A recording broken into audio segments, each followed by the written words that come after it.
অনুসরণ করছে আমাদের শহীদদের, যাদের আত্মত্যাগের বিনিময়ে আসলে মূলত আমরা আজকের এই স্বাধীন বাংলাদেশ পেয়েছি এবং এরকম একটি আলোচনার টেবিলে বসার আমরা সুযোগ পেয়েছি। আমরা গত আগস্টের 3 তারিখে আমরা যে এক দফা ঘোষণা করেছিলাম, সেখানে আমরা বলেছিলাম যে আমরা এই আওয়ামী লীগ সরকারের পতন চাই এবং ফ্যাসিবাদের বিলোপ চাই। কিন্তু এখন আমাদের লড়াই মূলত 3টা। এক হলো ফ্যাসিবাদের বিলোপ, 2 হলো বাংলাদেশের রাষ্ট্রের সংস্কার এবং 3 নম্বর যেটি সেটি হলো গণহত্যাকারীদের বিচার।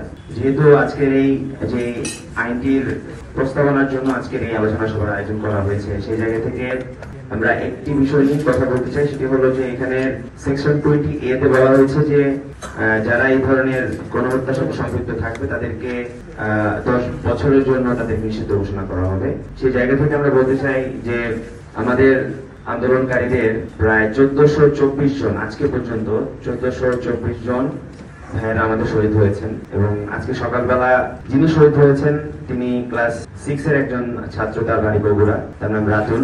বগুড়াতে শহীদ হয়েছেন গত আগস্টের 5 তারিখ এবং সময়টা ছিল বেলা 5:30, বিকেল 5:30। যখন আমরা বিজয় যখন উদযাপন করছিলাম তখন তাকে হত্যা করা হয়েছে। তো এইসব গণহত্যাকারী যারা যারা আমাদের ভাইদেরকে গণহত্যা করেছে এবং শহীদ করেছে, এবং আপনারা জানেন যে প্রায় 22,000-এর ও বেশি আমাদের সহযোদ্ধারা তারা আহত হয়েছে, 685 জন তারা তাদের চোখে দৃষ্টি হারিয়েছে, 250-রও উপরে আমাদের সহযোদ্ধারা তারা পঙ্গুত্ব বরণ করেছে।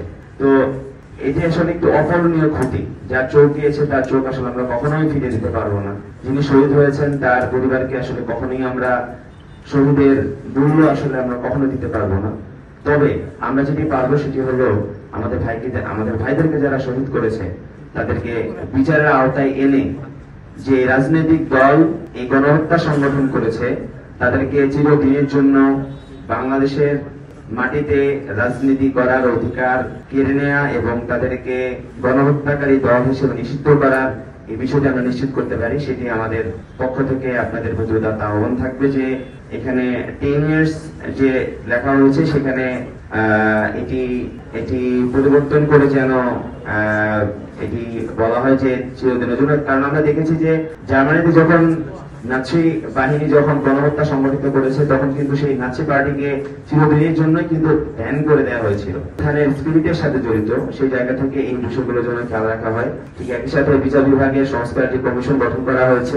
আমরা আশা করব যে বাংলাদেশের যে বিচার বিভাগের সংস্কার আসলে গত 53 বছরে হয়নি, সেই বিচার বিভাগের সংস্কার যেন এমন ভাবে করা হয় যেন আসলে আমাদের শহীদরা যে স্বপ্নের বাংলাদেশ বিনির্মাণ করার জন্য তাদের জীবন দিয়ে গিয়েছেন, সেই জীবনের যে আত্মত্যাগ, সেই আত্মত্যাগের মূল্য যেন আমরা আদায় করতে পারি। সবাইকে অসংখ্য ধন্যবাদ।